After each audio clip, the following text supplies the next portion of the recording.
अगर हिंदू समाजम चैतन्य नहीं तो पूरा हिंदू सुंदी होती। अम्मा भवानी माता నన్ను ఆశీర్వదించు, నాకు అభయము చంద్రహాస్ ఖడ్గాన్ని ప్రసాదించు.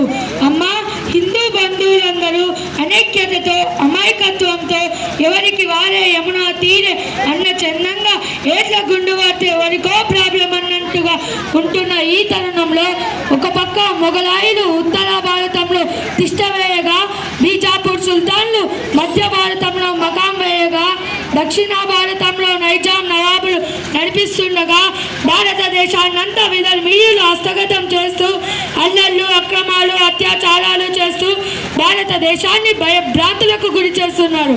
ఒక పక్క నా తల్లిగారు జిజియాబాయి నాకు చిన్న వయసులోనే రామాయణం భగవతం భగవద్గీతాలు నేర్పించి ధైర్యం ధీరత్వం పౌరుషం పరాక్రమమే కాకుండా మరో పక్క నా గురువు గారు నాకు చిన్న వయసులోనే యుద్ధ తంత్రాలు నేర్పించి ధైర్యం ధీరత్వం పౌరుషం పరాక్రమం నేర్పించడమే కాకుండా ఒక అడుగు వెనక్కు వేసి అదును చూసి పదును పెట్టి కథం తొక్కి వెంటాడి వేటాడి చంపే కొత్త యుద్ధ నీతి, అదే గొరిల్లా యుద్ధం నీతిని ప్రపంచానికి తెలియజేసిన మానీయుడు మా గురించి.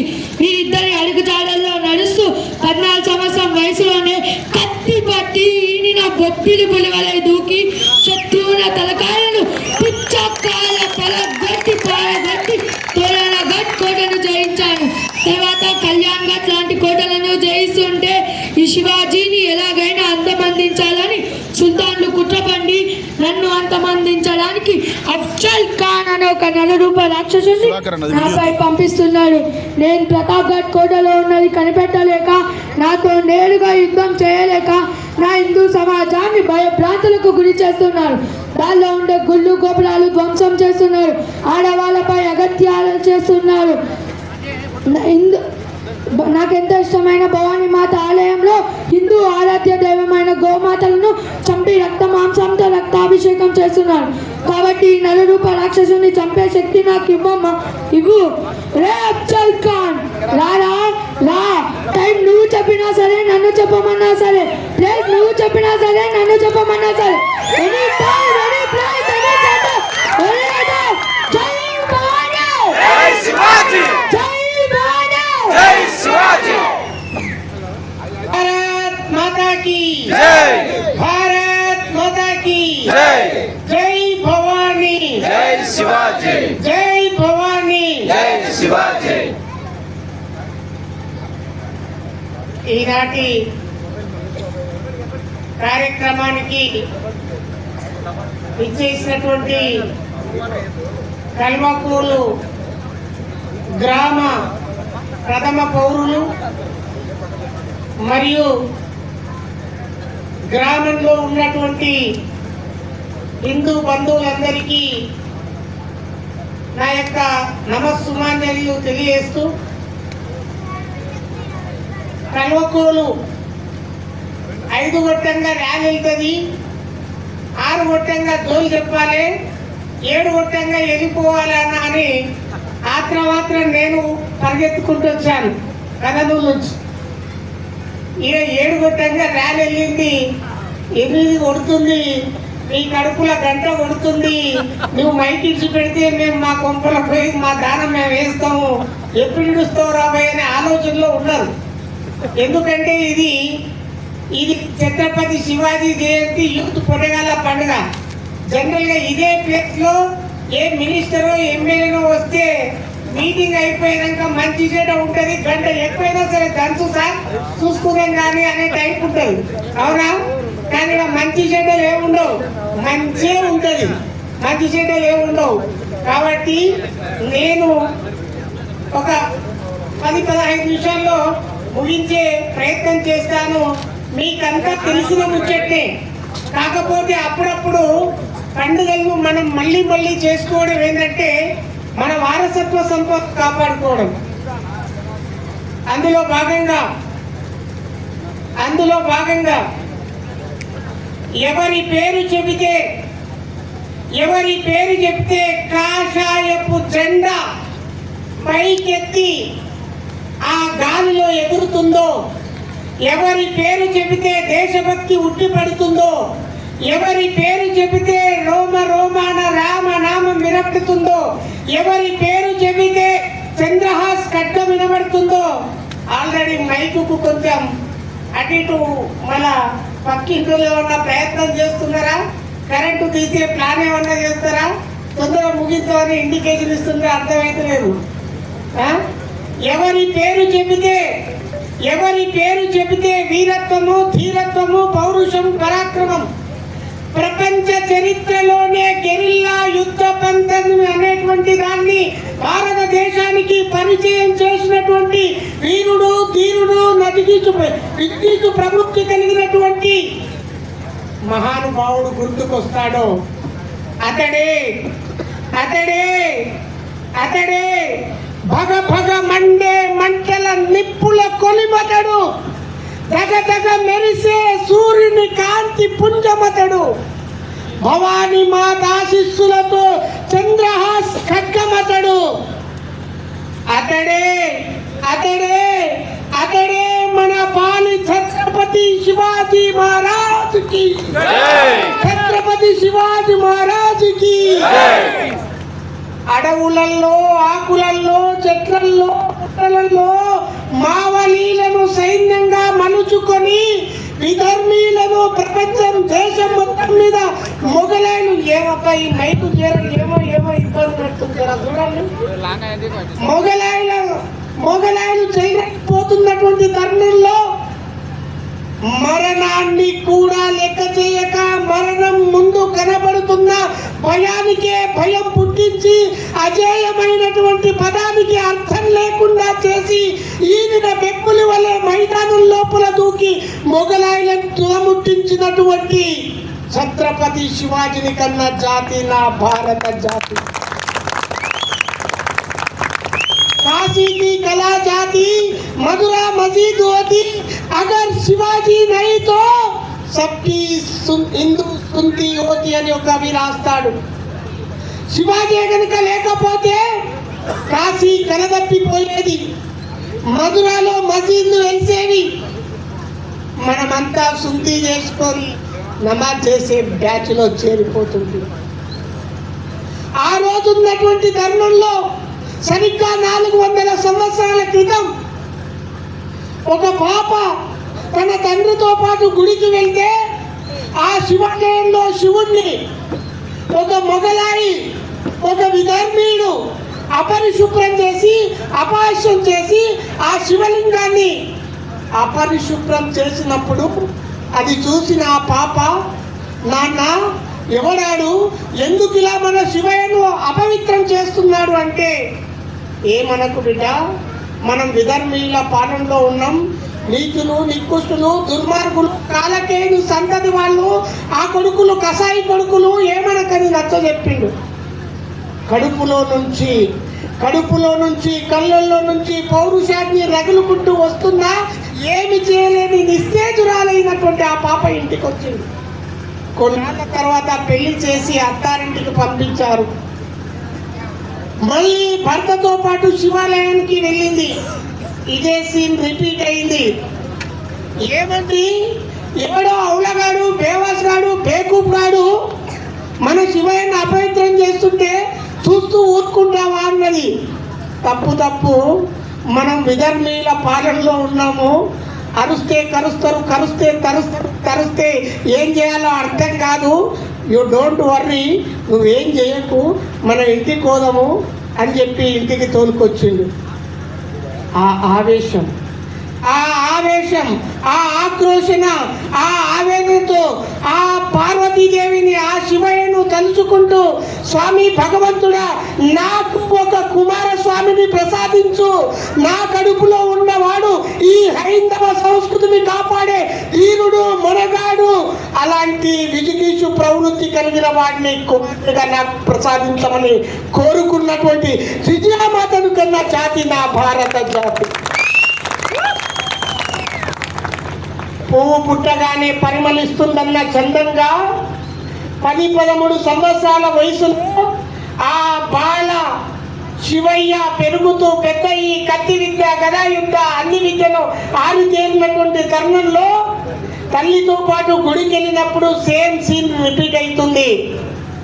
అదే సీన్ గురించి కుమారుడితో తల్లి చెప్తుంది, నాన్న ఒక మొగలాయుడు విధర్మీయుడు మీ తాత నుంచి మీ నాన్న నుంచి చూస్తున్నా అవులగాడు బేకూఫ్ గాడు బేవాస్ గాడు వచ్చి మన గుడిని అపవిత్రం చేస్తున్నాడు అని చెప్పే లోపే విరుచుకుపడి ఈయన పెప్పులి వలె ఆ విధర్మీయుడి 2 చేతులు నరికిన మనగాన్ని కన్నా జాతి నా భారత జాతి. అది శివాజీ అంటే, అది శివాజీ అంటే. అందుకు శివాజీని మనం ఈరోజు మాట్లాడుకుంటున్నాం. అలాంటి తరుణంలో తన తండ్రి గారు బీజాపూర్ సుల్తాన్ల ఆధీనంలో ఉన్నప్పుడు నాన్నతో పాటు కొలువుకు వెళ్ళినప్పుడు ఆ బీజాపూర్ సుల్తాన్కు అందరూ సలాం కొట్టి గులాంగిరి చేస్తుంటే టీవీగా నడుచుకుపోయినటువంటి ధీరుణ్ణి కన్నా జిజియామాతకు జన్మనిచ్చిన జాతి నా భారత జాతి. అలా పెరిగి పెద్దాడయి 15 సంవత్సరాల వయసులో రాయేశ్వర శివలింగానికి తన రక్తాన్ని తర్పణంగా ఇచ్చి ప్రతిజ్ఞ చేసి నా హైందవ సంస్కృతిని మొగలాట్ల పాలన నుంచి తుదముట్టించే వరకు నిద్రపోనని ప్రతిజ్ఞ చేసినటువంటి వీర శివాజీని కన్నా జాతి నా భారత జాతి. అనుకున్నట్లుగే 16 సంవత్సరాల వయసులో కత్తి పట్టి కథన రంగమునందు తమ్ముడు చెప్పినట్లుగా ఈయన పెప్పులి వలె దూకి తన సైన్యం తక్కువగా ఉన్నప్పుడు అడవులల్లో దాక్కొని సమయం చూసి గెరిల్లా పంటలో విరుచుకుపడి 16 సంవత్సరాల వయసులో తోరణాగఢ్ కోటను జయించినటువంటి వీర శివాజీని కన్నా జాతి నా భారత జాతి. అది చూసి ఆదిశా సుల్తానులు అఫ్జల్ ఖాన్ తో సైన్యాన్ని పంపి ఛత్రపతి శివాజీని అంతమొందించాలనే కుట్ర పన్నారు.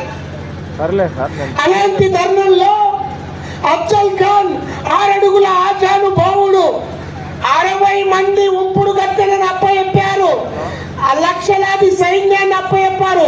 తాగాలే, తినాలే, తలపోసుకోవాలి, ఇష్టం ఉన్న దాంతో కులుకాలే, తిరగాలే, ఆనందపడాలి, జల్సా చెయ్యాలి, టైం దొరికినప్పుడు ఏటెయ్యాలి అనేటువంటి విధంగా జాయకోడని మేపుతున్నారు అఫ్జల్ ఖాన్ను ఆదిల్షాహి సుల్తాన్లు. తన దగ్గర సైన్యం తక్కువగా ఉంది. శివాజీ ఒక మిడి వయస్సు కలిగినటువంటి వాడు. ఆయనను కొండ ఎలుక అని పిలిచేటువంటి వారు. అడవులలో ఉంటూ గెరిల్లా యుద్ధ పంతిలో అవసరం వచ్చినప్పుడు మాత్రమే అటాక్ చేస్తున్నారు. మనోడు బయటికి వస్తలేడు. ఎట్లాగైనా శివాజీని రప్పియాలని శివాజీకి ఇష్టమైనటువంటి ఆ యొక్క గోవులను వధించి చంపి ఆ యొక్క భవానీ మాత ఆలయంలో రక్త తర్పణం చేస్తున్నారు. ఆడవారిని ఆకృత్యాలకు చేస్తున్నారు, మగవారిని హింసిస్తున్నారు, దేవాలయాలను కొల్లగొడుతున్నారు, హైందవ సంస్కృతిని చెడగొడుతున్నారు, నాశనం చేస్తున్నారు. శివాజీ బయటికి వస్తలేడు. శివాజీ అఫ్జల్ ఖాన్ ఎదుర్కోవడానికి శివాజీ దగ్గర సైన్యం తక్కువగా ఉంది. అఫ్జల్ ఖాన్కు సంబంధించినటువంటి సన్నిహితుడికి శివాజీ కబురంపుతాడు. నేను లొంగిపోతాను, శివాజీతో సంధి చేసుకుందామంటాడు.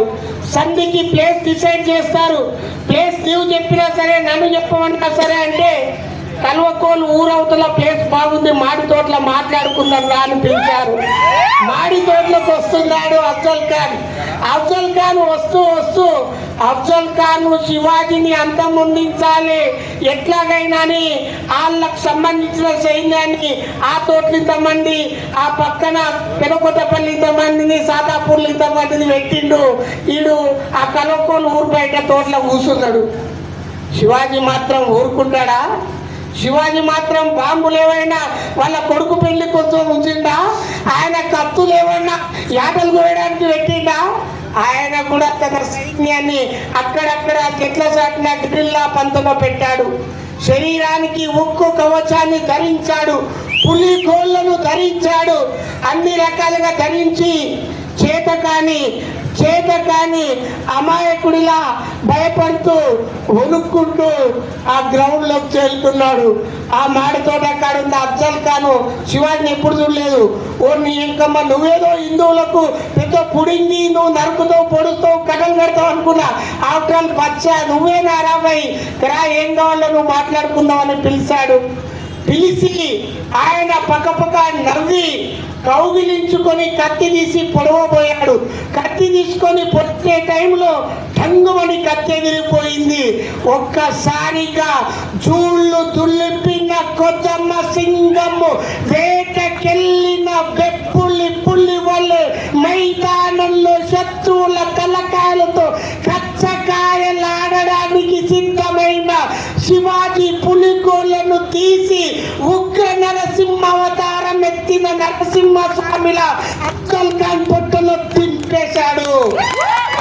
ఆ పేగులను రక్తాన్ని బయటికి తీశాడు. అఫ్జల్ ఖాన్ తేరుకొని సైన్యం వచ్చేలోప శివాజీ సీటి కొట్టాడు. చల్లరైపోయిండ్రు మనోని సైన్యం అంతా. అఫ్జల్ ఖాన్ ను అంతమొందించారు. ఇది చూసినటువంటి ఆదిల్ షాహీ సుల్తాన్లు ఎట్లాగైనా సిద్ధి చౌహార్ అనేటువంటి వాడికి కబురంపి మనోడు అఫ్జల్ ఖాన్ ని అవుట్ చేసిందంటే వీడు తీసుమార్కాడు, ఈ తీసుమార్కాన్ని చంపాలంటే నాకు తీసుమార్కాడు కావాలి అని సిద్ధి చౌహార్ కు కబురంపాడు. సిద్ధి చౌహారు లక్షలాది మంది సైన్యంతో పన్హల్గఢ్ కోటలో ఉన్నటువంటి శివాజీని చుట్టుముట్టాడు. కల్వకోల్ చుట్టంతా అఫ్జల్ ఖాన్ సైన్యం ఉంది. కల్వకోల్లో మనోడు ఉన్నాడు. మనోడు చుట్టూ కింద మందే ఉన్నారు. ఏం చేయాలి? వీటితోనా కుంటి గుర్రాలు తోలుకత్తులే శివాజీతో ఉన్నాయి. కానీ కుంటి గుర్రాలకు కూడా విజుగీషు ప్రవృత్తి, నేర్పగల దమ్ము, ధైర్యం, కలేజా కలిగినటువంటి వాడు బాల వీర ఛత్రపతి శివాజీ మహారాజ్. అనుకున్నట్లుగానే వానకాలం చొరబడ్డది. ఈ కల్వకోళ్ళ దాపెట్టుకున్నటువంటి మాడి పండ్లు అయిపోయినాయి. మాడి పండ్లతో పాటు కందిపప్పు అయిపోయింది, సోనమైసూర్ బియ్యం అయిపోయినాయి, కంట్రోల్ బియ్యం కూడా అయిపోయినాయి. ఏం చేయాలరా భయనే పరిశ్రమలో పడ్డాడు. ఇక లాభం లేదని చెప్పి అచ్చం శివాజీ వలె ఒక శివకాశి అనేటువంటి ఒక వ్యక్తిని శివాజీలా గడ్డం పెట్టి టోపి పెట్టి నువ్వు ఓడాపోయి నువ్వు ఆ రోడ్డు ఇంటి అడ్డ రోడ్డు కాడికి ఎక్కువ వాళ్ళందరూ ఉరికొస్తారు. మేము ఇట్లకెళ్ళి వాడి ఎందుకంటే వెళ్ళిపోతాం, మా తిప్పలకు మేము వెళ్ళిపోతాం, వాళ్ళ కళ్ళు కప్పి రావాలన్నాడు. ఇలా శివాజీ ఆ యొక్క శివకాశి వెళ్ళిపోతున్నాడు. ఈ శివాజీ వెళ్ళిపోతున్నాడు. కొద్ది దూరం పెద్ద పని దాటిండో లేదో ఆ కొడుకులకు మానమైంది. వీడు ఉత్తుత శివాజీ, గట్టి శివాజీ ఉరుకుతున్నాడు. ఉరికి ఎంబరు పడ్డారు. మనోడు దొరకట్లే. గుర్రం ఎక్కిండు, సఫరిస్తా ఉన్నాడు. అది కొల్లాపూర్ చౌరస్తా దాటిందో లేదో ఈ బిడ్డలు చంద్రకల్ కాడికి ఉరికిండ్రు. ఎంబడే కబురు పంపింది.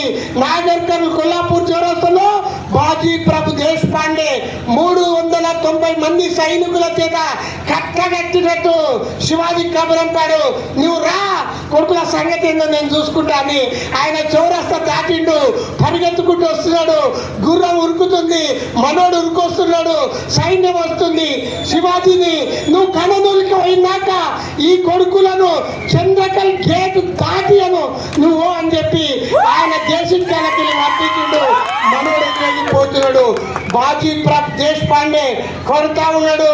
ఈ కత్తికో ఏడు తలకాయ పుచ్చకాయ లేక పుట లేచిపోతున్నది, చల్లరైపోతున్నాడు.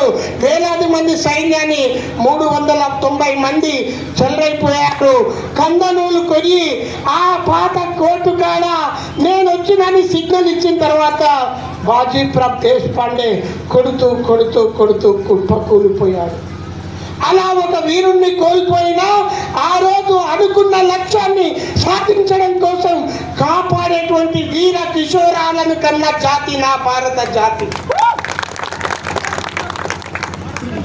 అక్కడిని కూడా కనుక్కొని ఔరంగజేబ్ తన మేనమామైనటువంటి షైస్తా ఖాన్కు ఫోన్ చేశాడు.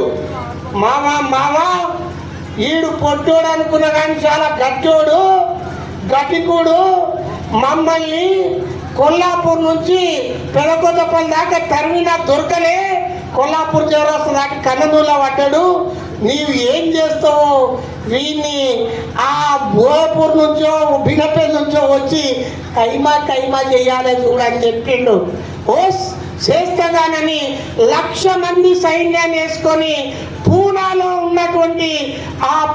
ఉన్నటువంటి ఆ కోటకు చేరుకున్నాడు. శివాజీకి సీన్ అర్థమైంది. ఆయన కన్ననూరు వచ్చి రాంగురుట్లో దేశికాలకి వెళ్ళి వాడి నాగనూలు వీరంగా వాడి నట్టవెలికి చేరుకున్నాడు. ఆడ టెంట్ వేసిండు. వీళ్ళకు ఆ పూనా మహల్ కోటకు చేరుకున్న తర్వాత కొంతకాలం అయిన తర్వాత ఒక పెళ్లి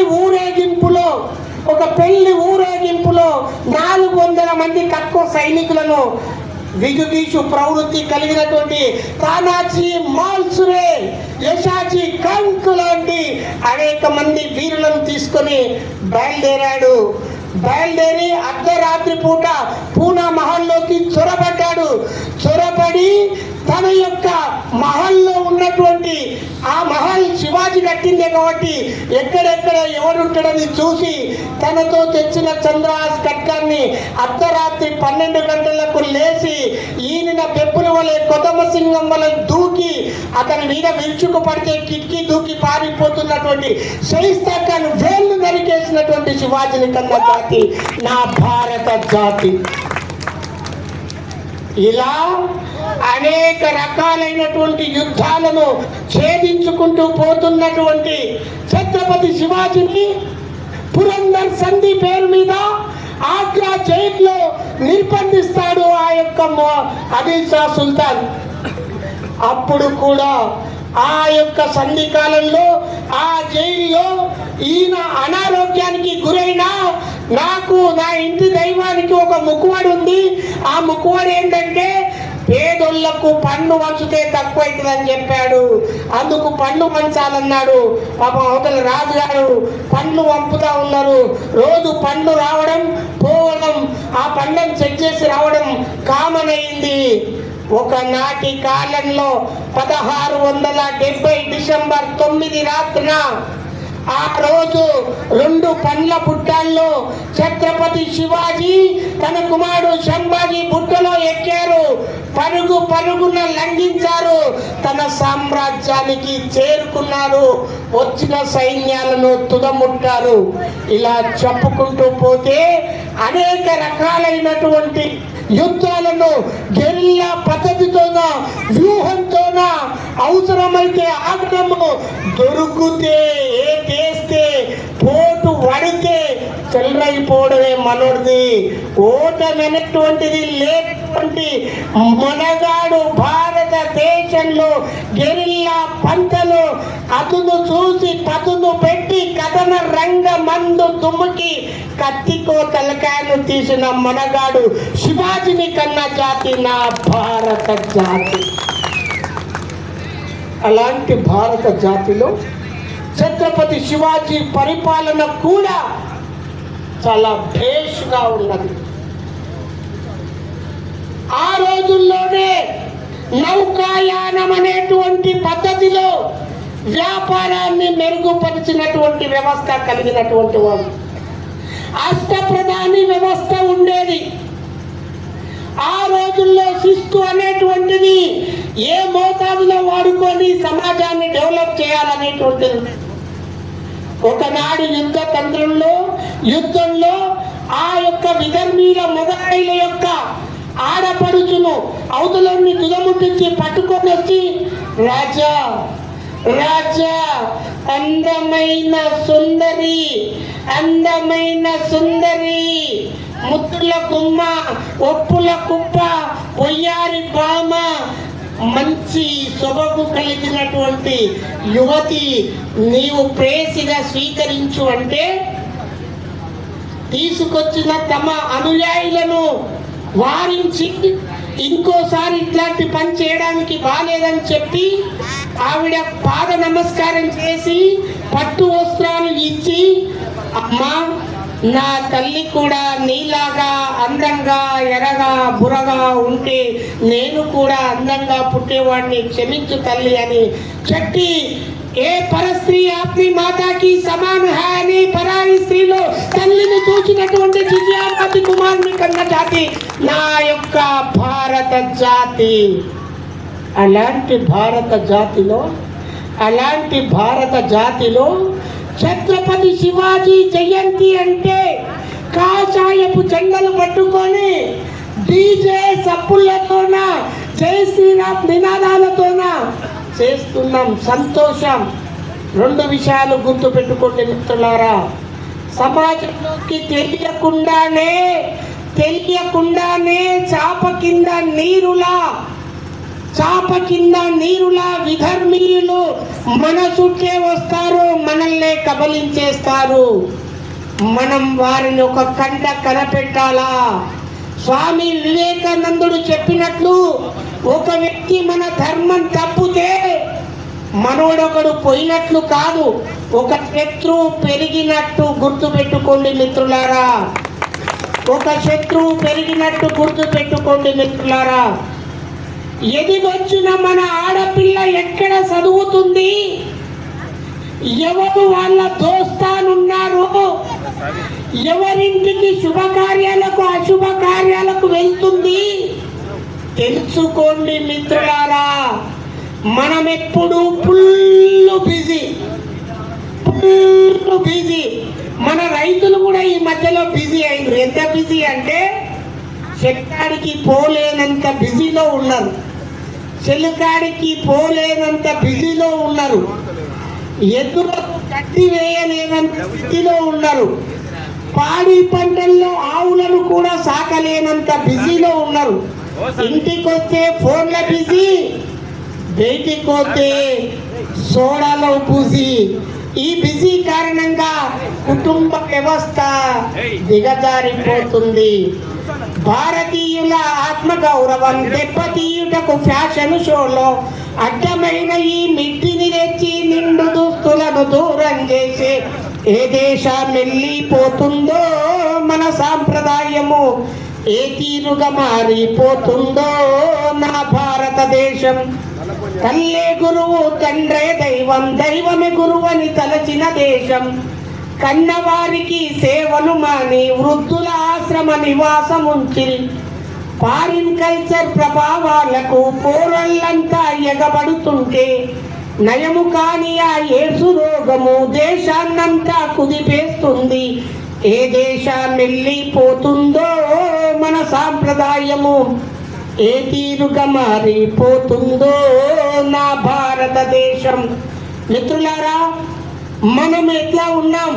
ఒకనాటి కాలంలో పాడి పంటలతో తులతూగుతున్న ఈ సీమలో కొల్లాపూర్ అంటే మామిడి పండ్లకు ప్రసిద్ధున్న ఈ కలోకోల్లో మామిడి పండ్లను తినలేని పరిస్థితిలో మీరున్నారు, మేమున్నాం. ఈడ ఉన్నోళ్ళు గుడ మీద చేసుకొని చెప్పండి, మీరు పండించిన మామిడి పండ్లు మీరు తినగలుగుతున్నామా?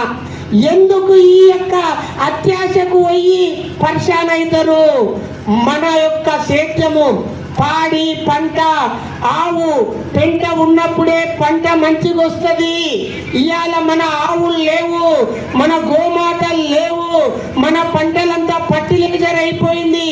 40 ఏళ్ళ రైతన్న కూడా, నేను కూడా మీసాలకు పెయింట్ వేసుకొని వచ్చిన, అంతా అయిపోయింది. 1945 బ్యాచ్ వేరు, 2025లో అంతా ఆగమాగం చేయడం. 40 ఏళ్ళకి SBHలో ఖాతా ఓపెన్ చేసిండు. SBH అంటే షుగరు, బీపీ, హార్ట్, ఏదో ఒకటి వచ్చింది. కాబట్టి మన కల్చర్ ఓయమ్మ నా పల్లె సీమ ఈనాడు ఎందుకింత సిన్నబోయే రామ, ఎనకాటి కలదప్పినాదో నా పల్లె ఎటుగాని తీర ఈనాదో దేవ, బురద పొలములో నా కోటొక్క పొట్టెత్తి పూటకారెకురాలు నాటు పెట్టేదమ్మా, కోయిల గుంపోలే మేమంత గొంతెత్తి కొండరాగందీసి వంత పాడేదమ్మా, ఒక్క తల్లి బిడ్డ లోలే సత్తి పువ్వ మధ్యాహ్నము పూట ముద్దాలు దీనేది, గుత్త నాట్ల మీద పుట్టేడొట్లు తెచ్చి పిల్ల జల్లతోటి సల్లంగా బతికేది, నాటి బావులేడా బాయే అలనాటి గోవులేడా పోయినాయో రామం, మా సాయిలు సైదులు బీరప్ప మల్లప్ప కొట్టు గొర్రెలను మేపగుట్టకు పోయేది, మడుగులు గుప్పేరి కౌజుల వట్టేది ఎండ్రికాయల వట్టి కొండ్లిసి తెచ్చేది వేరు శనక్కాయ సీతాఫలక్కాయ మక్క కంకులు నిప్పులల్లా కాల్చుకొని ఉడుకు ఉడుకు కింద ఊదుకుంటా బుక్కి చెలివెళ్ళ నీళ్ళు తాగి వచ్చేది నాటి బావులేడా బాయే అలనాటి గోవులేడా పోయినాయో రామ పైసకే మా తాత బుడ్డి కళ్ళు దాగి అలసికి కలవెట్టి పిట్టాల కొట్టేది మంచి ఎక్కి చేత ఒడిసేల దిప్పితే 7 చెర్ల పక్షులు ఎగిరెగిరిపోయేవి పాలు పెరుగు సల్ల గట్క అంబలిలోన అంచుకొక్క పచ్చి మిరపకాయ గొరికి కంచు తల్లెల వాళ్ళు కలుపుకొని తింటే నిండా 3 ఏళ్ళు హాయిగా బతికేది బలమైన తిండి కాదాయే రోజుల్లా ఏమి తిన్నా రోగమాయే రామ ఒకనాటి కాలంలో బలమైన తిండి తిని అమ్మలక్కలంతా ఆడి పాడేది ఎలా రోగాల పాలైనం మన తిండి ఎక్కడుంది మన సంస్కృతిలో ఉంది గుర్తుపెట్టుకోండి మిత్రులారా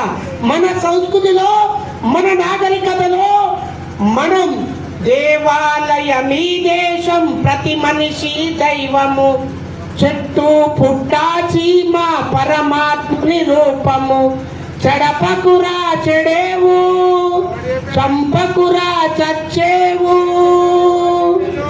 చెట్టును ఎల్లమ్మ తల్లి తులసిని తులసి మాత నీళ్లను గంగా మాత ఆవును గోమాత అని ఆఖరికి విష సర్పంలో కూడా విశాలమైన భక్తి భావన కలిగిన జాతి నా భారత జాతి అలాంటి జాతిలో ఉన్న మనం మన కల్చర్ మన సంస్కృతి మన దేవాలయం మన గుడి మన బడి ఇవన్నీ మంచుకున్నప్పుడే ఛత్రపతి శివాజీ ఆశయ ఆదర్శాలను ముందుకు తీసుకొని పోవడానికి మనమందరం కూడా కంకణ పట్టులైదాం ఆకలి అవుతుందని అట్లా సిగ్నల్ ఇచ్చిండు అర్థమైంది ఈనాటి కార్యక్రమానికి ఇంతసేపు సాధారణంగా వచ్చి విన్నటువంటి ఆత్మీయ మిత్రులందరికీ ధన్యవాదాలు తెలియజేస్తూ ముగిస్తున్నాను జై భారత్ భారత్ మాతా की जय जय भवानी जय शिवाजी जय भवानी जय शिवाजी